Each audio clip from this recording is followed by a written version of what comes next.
Hello, I'm Craig Castle, and this is my 321 for my introduction to the ACT 633.5 course. I'm going to tell you a little bit about myself, and in the process, tell you a little bit about what I've learned from the readings and what my goals are for this class. Three characteristics that define me. Number one, I'm a teacher and a lifelong learner. I love to learn, and I love to learn new things and teach them to others. I think this enthusiasm shows through in my classroom as I teach my classes. Number two, I approach teaching and learning as a science. I'm a biology teacher. I started out as a social studies teacher for the first 8 years, but the last 20 years I've been a biology and anatomy and physiology teacher. Um, and and I like the scientific approach that I have towards teaching, which is not just in the content, but in the way I teach kids to learn. The third point is that I own a business.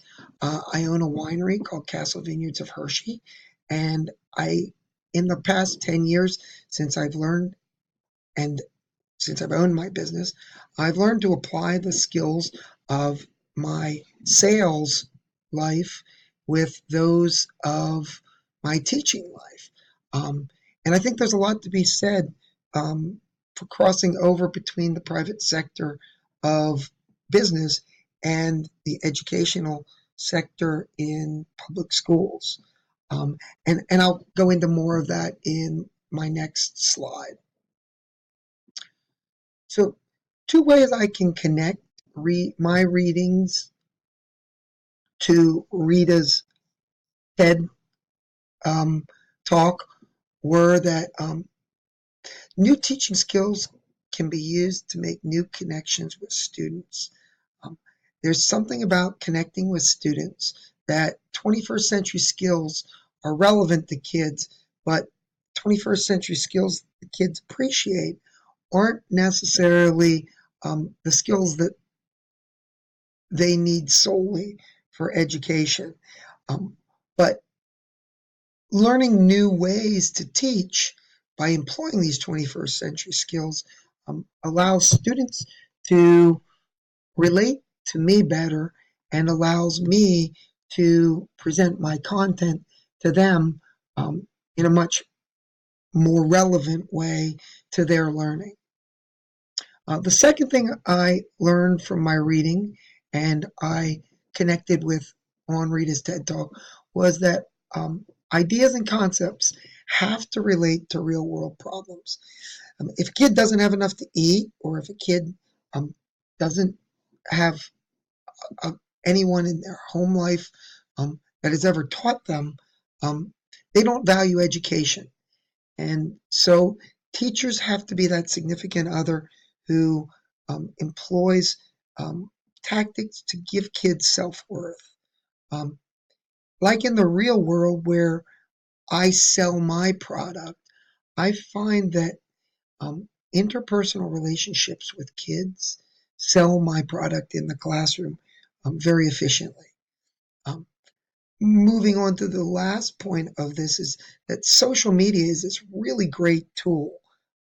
It's a great marketing tool in my business.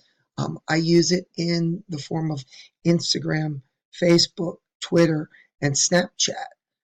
But at the same time, people are much more willing to buy my product, say a bottle of wine or a case of wine, if I can meet them, if I can talk to them, and if I can make that connection with them. The same is true with my students. In the classroom, if I just present things with lots of 21st century uh, skills that are very polished and give them to kids to do on their computers, they're going to find other things that they'd much rather do than my lessons. But if I can find a way to present it where I'm the salesperson who's convincingly selling it and interacting with the kids through the whole process, education takes on a whole new dynamic. There's a lot to be said for that personal relationship that I employ in the classroom above and beyond the skills of computer knowledge.